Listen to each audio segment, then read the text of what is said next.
আহক ৰাইজ আহক খ্ৰীষ্টমাছ কেক লৈ যাওক খ্ৰীষ্টমাছ কেক লৈ যাওক বহুত সোৱাদ হয় খাবৰ কাৰণে ঘৰতে বনোৱা আহক ৰাইজ আহক দাদা মোৰ এই সৰু দোকানখনৰ পৰা কেক কিনি লৈ যাওক অহাকালি যিহেতু খ্ৰীষ্টমাছ ডে সেইকাৰণে আপোনালোকৰ ঘৰৰ সকলো মানুহে মিলি কেক খাব পাৰিব ঘৰতে বনোৱা কেক যিহেতু বহুত সোৱাদ হ'ব খাবলৈ বহুত ভাল পাব নালাগে নালাগে আমাক এনেকুৱা কেক নালাগে ঘৰত আমি বহুত ধুনীয়া ধুনীয়া কেক বনাইছো ধুনীয়া ধুনীয়া কেক লৈ যাওক খ্ৰীষ্টমাছ ডে কেক লৈ যাওক ঘৰত বনোৱা কেক খাবলৈ বহুত সোৱাদ কেক লৈ যাওক কেক লৈ যাওক কেক লৈ যাওক ধুনীয়া ধুনীয়া কেক লৈ যাওক কেক লৈ যাওক মোৰ দোকানৰ পৰা কেক লৈ যাওক খ্ৰীষ্টমাছ ডে কাৰণে মই বহুত ধুনীয়া ধুনীয়া ডিজাইন কৰি কেক বনাইছো নালাগে ককাই আমাৰ ঘৰত কেক খোৱা মানুহে নাই আৰু ময়ো কেক খাই ভাল নাপাওঁ সেইকাৰণে মই এতিয়া নিকিনো কেক লৈ যাওক ঘৰত বনোৱা কেক খাবলৈ বহুত সোৱাদ হয় কি অনবৰতে ৰাস্তাত গৈ থকা মানুহক কেক লৈ যাওক বুলি কৈ থাক তোৰ আৰু বেলেগ কাম নাই নেকি তোৰ নিচিনা ভিখাৰীটোৰ পৰা কোনে কেক ল'ব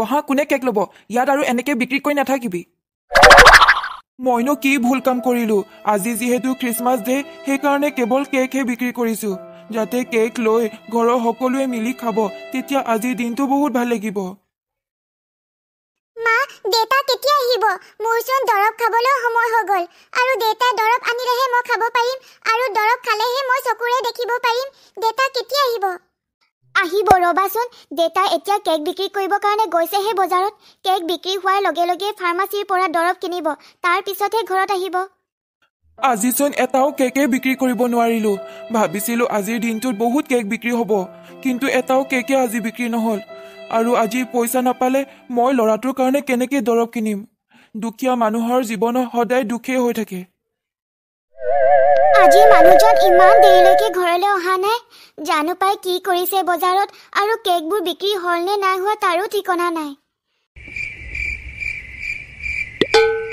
ৰাতি ভাত খাব কাৰণে চাউল এটাও নাই ল'ৰাটোৱে একো নোখোৱাকৈ শুই থাকিলে আৰু তাৰ দৰববোৰো শেষ হ'ল তাৰ দৰববোৰো আনিব লাগে নহয় কি যে কৰো মই আজি এটা কেকে বিক্ৰী কৰিব নোৱাৰিলো ভাবিছিলো আজি গোটেইখিনি কেকে বিক্ৰী হ'ব খ্ৰীষ্টমাছ ডেত মানুহে কেক বজাৰত বহুতে কিনি থাকে ভাবিছিলো আজি মোৰ পৰাও কিনিব বুলি কিন্তু কোনেও মোৰ পৰা নিকিনিলে আৰু মই আজি 1 টকা এটাও নাপালো আপুনি এইটো কথাত মন বেয়া নকৰিবচোন আজি কেক বিক্ৰী নহ'লে কি হ'ব অহাকালি আপুনি চহৰত গৈ কেকবোৰ বিক্ৰী কৰিব আৰু চহৰত আপোনাৰ পৰা কেক নিশ্চয় ল'ব আজি আমি কোনেও একো নোখোৱাকৈ শুই থাকিব লাগিব উপায়ো নাই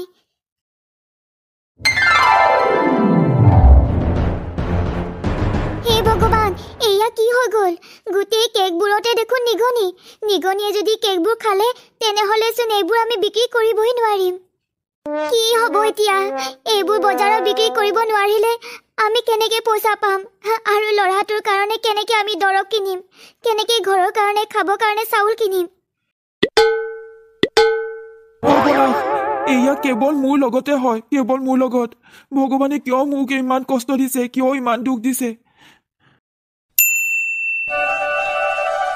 এয়া চাহ লওক নাখাওঁ মই একো নাখাওঁ মই বহুত ডাঙৰ চিন্তাত পৰিছো কি কৰো একো ভাবিয়ে পোৱা নাই আপুনি এনেকে দুখ কৰি চিন্তা কৰি থাকিলে জানো পইচা আহিব আপুনি আজিৰ পৰা কেক বনোৱা কামটো কৰিব নালাগে মানুহে আজিকালি কেক কিনিবই নিবিচাৰে আপুনি আজিৰ পৰা বেলেগ কাম কৰিবলৈ ধৰক 3 মাহ হৈ গ'ল আমি ঘৰ ভাড়াই দিব পৰা নাই আৰু এনেকে মালিকে আৰু কিমান দিন আমাক ৰাখিব ঘৰত ঘৰ মালিকে যদি আজি ওলাই যাবলৈ কয় তেতিয়াহ'লে আমি ওলাই যাব লাগিব কিন্তু ক'ত যাম মই তোমালোকক লৈ তহঁতি ঘৰ ভাড়া কেতিয়া দিবি মই তহঁতক বিনা পইচাত ইয়াত ৰাখিব নোৱাৰো মালিক ঘৰ ভাড়া দিবৰ কাৰণে মোৰ ওচৰত পইচাই নাই আৰু পইচা থকা হ'লে আপোনাক মই নিশ্চয় দিলো হ'লে প্ৰতিটো মাহতে তোৰ কেৱল এটাই কথা পইচা নাই মই আৰু তহঁতক এনেকে ৰাখিব নোৱাৰো মোৰ ঘৰৰ পৰা তহঁতি যিমান পাৰ সোনকালে ওলাই যাবি মালিক আপুনি আমাক আৰু কিছুদিনৰ কাৰণে সময় দিয়ক মই আপোনাক কথা দিছো মোৰ হাতলৈ যেতিয়াই পইচা আহিব তেতিয়াই আপোনাক লগে লগে মই ঘৰ ভাড়াবোৰ দি দিম মই আৰু তহঁতৰ এটা কথাও শুনিব নোৱাৰো এইবাৰ মোক ঘৰ ভাড়া লাগিব যদি দিব নোৱাৰো তেতিয়াহ'লে তহঁতি তিনিটাই এতিয়াই ঘৰ এৰি ওলাই যা নহ'লে মই তহঁতক লাঠিৰে মাৰি মাৰি ঘৰৰ পৰা উলিয়াই দিম মা দেতা বলা আমি আজিয়ে ঘৰ এৰি গুচি যাওঁগৈ নহ'লে মালিকে তোমালোকক বহুত মাৰিব সৰুৰ পৰাই এটা কথা শুনিয়ে ডাঙৰ হৈছো। খ্ৰীষ্টমাছ ডে আহিলে চেণ্টা ক্লজ আহে আৰু সকলোকে এটা এটা উপহাৰ দিয়ে আৰু মানুহৰ জীৱনৰ পৰা দুখবোৰ কাঢ়ি লৈ যায় আৰু সুখবোৰ দি থৈ যায়। কিন্তু আমাৰ জীৱনতচোন কেৱল দুখ, এটা এটাকৈ সকলোবোৰ ভগৱানে কাঢ়ি লৈ লৈ গৈ আছে। জানানে, খ্ৰীষ্টমাছ ডে আৰু চেণ্টা ক্লজ এইবোৰ কেৱল ধনী মানুহৰ কাৰণেহে হয়। দুখীয়া মানুহৰ কাৰণে এইবোৰ কেতিয়াও নহয়। আমাৰ জীৱনৰ সদায় দুখেই থাকিব, কেতিয়াও সুখ নাহে। বৰষুণচোন লাহে লাহে ডাঙৰকৈহে দিবলৈ ধৰিছে আৰু আমি থাকিবলৈও ঘৰ নাই। এনেকে বৰষুণত যদি আমি তিতি থাকো তেতিয়াচোন আমাৰ সকলোৰে বেমাৰ হ'ব। মোৰ বহুত ভোক লাগিছে, বহুত ভোক লাগিছে, মোৰ বহুত ভোক লাগিছে। মালা, মই কৰবাত খোৱা বস্তু পাম নেকি বিচাৰি যাওঁ, আৰু তোমালোকে ক'তো নাযাবা, ইয়াতে থাকিবা। ল'ৰাটোৰ বহুত ভোক লাগিছে, সিও আমাৰ লগতে 2 দিন ধৰি একো খোৱাই নাই। যাওক আপুনি, কিন্তু সোনকালে আহিব।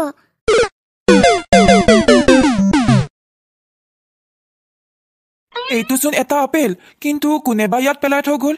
কোনো কথা নাই, মই এতিয়া এই আপেলটো ৰাহুলক খাবলৈ দিব পাৰিম। তেতিয়া সেই আপেলটো খাই অকণমান তাৰ পেটটোত ভৰিব। আৰু কৰবাত কিবা খোৱা বস্তু পৰি আছে নেকি ভালকে চাওঁ, যদি পাওঁ তেতিয়া মানুহজনীৰ কাৰণেও লৈ যাব পাৰিম, তাইৰো ভোক লাগিব পাৰে।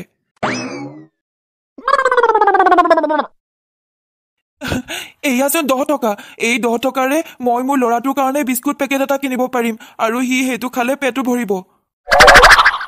আইতা, তুমি চিন্তা নকৰিবা, মই তোমাৰ চিকিৎসা কৰিবৰ কাৰণে পইচা গোটাই আছো আৰু কেইটকামান গোট খোৱাৰ লগে লগে মই তোমাক ডক্তৰক দেখাব পাৰিম আৰু তুমি আগৰ নিচিনা সুস্থ হৈ যাবা।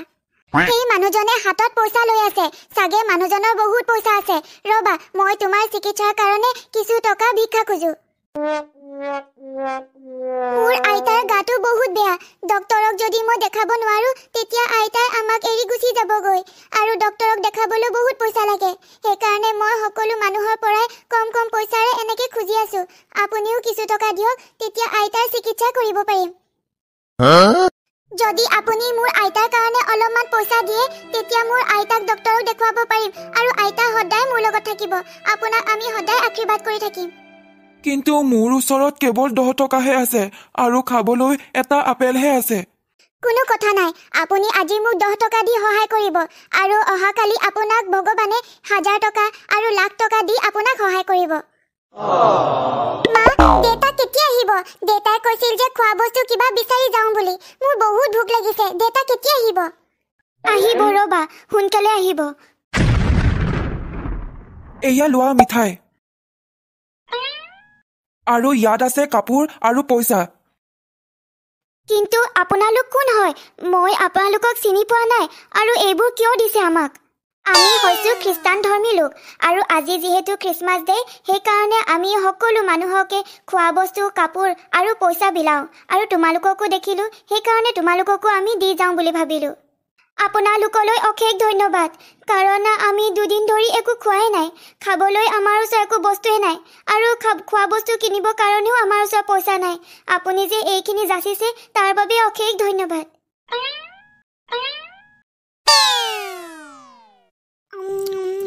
মিঠাইটো খাবলৈ বহুত ভাল লাগিছে মা। এইবোৰ ইমান খোৱা বস্তু তোমালোকে ক'ত পালা? কোনে দিলে তোমালোকক? আমাক 2জন খ্ৰীষ্টান মানুহ আহি এই খোৱা বস্তু আৰু কাপোৰ আৰু পইচা দি থৈ গৈছে। আজি যিহেতু খ্ৰীষ্টমাছ ডে, সেইকাৰণে।